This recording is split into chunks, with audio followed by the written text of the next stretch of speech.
Hello students, today we will study about force. This is the topic of class 8 science.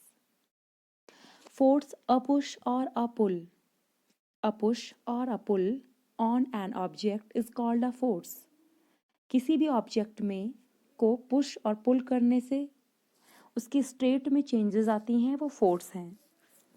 Student आप किसी भी object के साथ कोई भी एक्टिविटी जैसे पुश पुल इनके अलावा लिफ्ट किक एक्सेट्रा तो ऑब्जेक्ट में कुछ चेंजेस आते हैं और इसकी जो एक्टिविटी के थ्रू जो चेंजेस आते हैं उसके स्टेट में उस ऑब्जेक्ट की स्टेट में या तो वो ऑब्जेक्ट की स्पीड बढ़ेगी या ऑब्जेक्ट रुक जाएगा या उसकी डायरेक्शन चेंज हो जाएगी, तो यही फोर्स है। इसे हम इस वीडियो में अच्छे से जानेंगे। फोर्स क्या है? एक बॉल को इमेजिन कीजिए जो ज़मीन पर रेस्ट पोजीशन में है, ये अभी हिल नहीं रही। मान लीजिए ये प्लेयर इस बॉल को अपने टीममेट को देना चाहता है जो पिच के दूसरी तरफ खड़ा है। वो ये कैसे करेगा?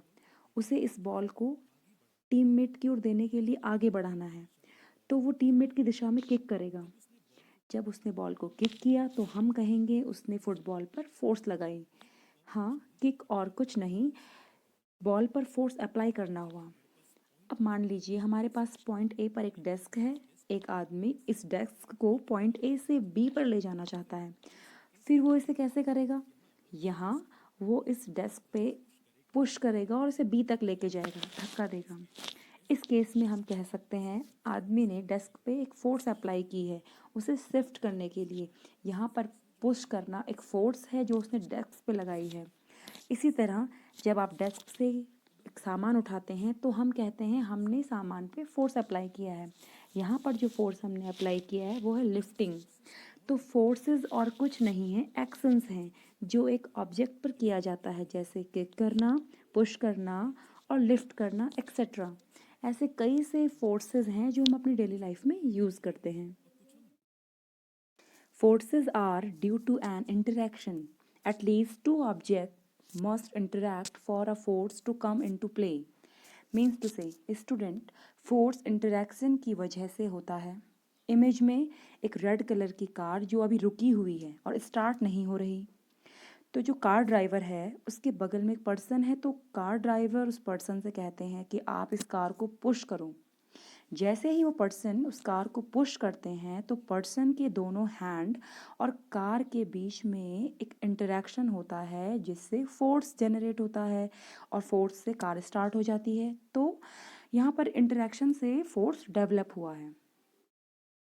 एक्सप्लोरिंग फोर्सेस, इसे हम एक एक्टिविटी के थ्रू जानेंगे जो कि जैसे कि नीचे इमेज में दिया है और आप कर भी सकते हैं। Choose a heavy object.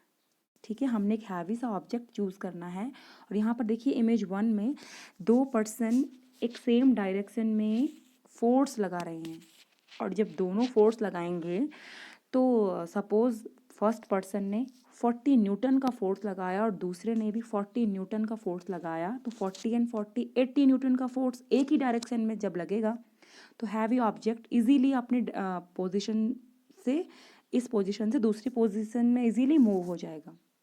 लेकिन ऐसे ही बी जो इमेज है उसमें देखिए कि अब दोनों पर्सन अपनी अलग अलग डायरेक्शन में आ गए हैं। अब दोनों उतना ही फोर्स यानी कि 40 न्यूटन एक और 40 न्यूटन दूसरा लगाएगा, उतना ही फोर्स, लेकिन अब अपोजिट डायरेक्शन में अगर वो लगाएंगे तो इस केस में क्या हो जाएगा, दोनों फोर्स माइनस हो जाते हैं। यानी कि 40 न्यूटन उसने लगाया और 40 न्यूटन उसने लगाया, लेकिन अपोजिट पोजीशन में। तो 40 एंड -40 इज इक्वल टू 0। 0 होने का मतलब है कि जो हैवी ऑब्जेक्ट है वो कहीं भी मूव नहीं हो पाएगा इजीली। ऐसे ही सेम अगले एग्जाम्पल में है a game of tug of war, जिसे आप रस्सा कस्सी कहते हैं। तो रस्सा कस्सी में भी सेम एक्सप्लोरिंग फोर्स का ही कमाल है। देखिए रस्सा कस्सी में 2 टीम होती हैं, दोनों टीम में इक्वल पार्टिसिपेंट होते हैं। इधर भी 3 हैं और इधर भी 3 आप देख पा रहे हैं। दोनों टीम्स में क्या होता है कि ये दोनों अपोजिट डायरेक्शन में फोर्सेस लगाते हैं। अगर ये फोर्सेस अपोजिट डायरेक्शन में इक्वल लगें इक्वल कहने का मतलब है कि ए टीम ने भी 50 न्यूटन लगाया और बी टीम ने भी 50 न्यूटन का फोर्स लगाया, तो ये फोर्स माइनस हो जाएगा, 50 माइनस 50 इज इक्वल टू 0। तो ये जो आपकी रस्सी है वो कहीं भी मूव नहीं हो पाएगी और कोई भी विनर नहीं बनेगा। लेकिन अगर दोनों टीम्स में से किसी एक ने भी कम न्यूटन का फोर्स लगाया, सपोज ए टीम ने 50 न्यूटन लगाया और बी टीम ने 40 न्यूटन लगाया, तो विनर कौन होगा? जिसने ज़्यादा फोर्स लगाया। तो ए टीम ने 50 न्यूटन का फोर्स लगाया तो ए टीम जीत जाएगी। Conclusion, first, forces applied on an object in the same direction add to one another. अगर सेम डायरेक्शन में फोर्स लगे तो वो फोर्स ऐड होता है। जैसे आपने फर्स्ट इमेज में देखा था, जो हैवी बॉक्स को दोनों एक सेम डायरेक्शन में पुश कर रहे थे तो उन दोनों का फोर्स ऐड हो गया और ऐड होकर वो जो ऑब्जेक्ट था वो इजीली मूव हो गया। सेकेंड कंक्लूजन है, forces applied on an object in the opposite direction, the net forces acting on it is the difference between the two forces.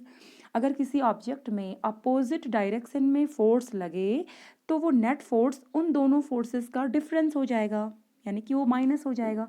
अगर वो डिफरेंस 0 आता है तो वो ऑब्जेक्ट अपनी जगह से मूव नहीं हो पाएगा। Next, a forces can change the state of motion. Forces की वजह से किसी भी ऑब्जेक्ट की स्टेट ऑफ मोशन में चेंजेस आ सकते हैं। A change in either the speed of an object और इट्स डायरेक्शन ऑफ मोशन और बोथ। इमेज 1 में देखो, ये जो बच्चा है इसके पास इसके हाथ में वुडन रॉड है और ये एक रबड़ के टायर को उससे हिट कर रहा है। हिट करना मतलब फोर्स मार कर रहा है। फोर्स जैसे उसने उस पर लगाया तो वो रबड़ की टायर की स्पीड बढ़ने लगी। तो फोर्स से क्या हो गया? स्पीड बढ़ी, यानी कि उस ऑब्जेक्ट का स्टेट ऑफ मोशन में चेंज आया। सेकंड इमेज में ये गोलकीपर गोल होने से बचा रहा है। तो जब ये फुटबॉल नेट की तरफ आ रही थी और उस गोलकीपर ने अपने हैंड से उसे हिट किया, यानी कि उसमें एक फोर्स दिया, तो उस फुटबॉल की डायरेक्शन चेंज हो गई। उसके मोशन, जो फुटबॉल की मोशन ऑफ डायरेक्शन था वो चेंज हो गया। तो कहने का ये मतलब है कि फोर्सेस से किसी भी ऑब्जेक्ट की स्पीड बढ़ सकती है, स्पीड घट सकती है, उसके डायरेक्शन ऑफ मोशन में चेंजेस आ सकते हैं। Next, forces can change the object of an shape of an object. Forces किसी भी ऑब्जेक्ट के शेप को चेंज कर सकता है। फर्स्ट इमेज में देखिए, जो आटे से डो बनाया गया है। आटा एक पाउडर फॉर्म में होता है, हम पानी मिलाते हैं और उसका डो तैयार हो जाता है। तो पाउडर फॉर्म से डो बनना, यानी कि हमने जब फोर्स लगाया तो वो डो में तैयार हो गया, उसका शेप चेंज हो गया। सेकंड इमेज में उसी डो से हमने चपातियाँ बना ली हैं, गोली बना करके अच्छे से। तो यहाँ पर क्या हुआ? डो से हमने चपाती बना ली है, यानी कि उसका शेप चेंज हो गया है। तो फोर्सेस किसी भी ऑब्जेक्ट के शेप को भी चेंज कर सकती है। तो बच्चों, यहाँ पर हमने जाना कि फोर्सेस के क्या क्या कॉन्सेप्ट्स हैं। तो बच्चों, आपको फोर्स आप समझ चुके होंगे। So thank you. I hope आपको वीडियो पसंद आया होगा।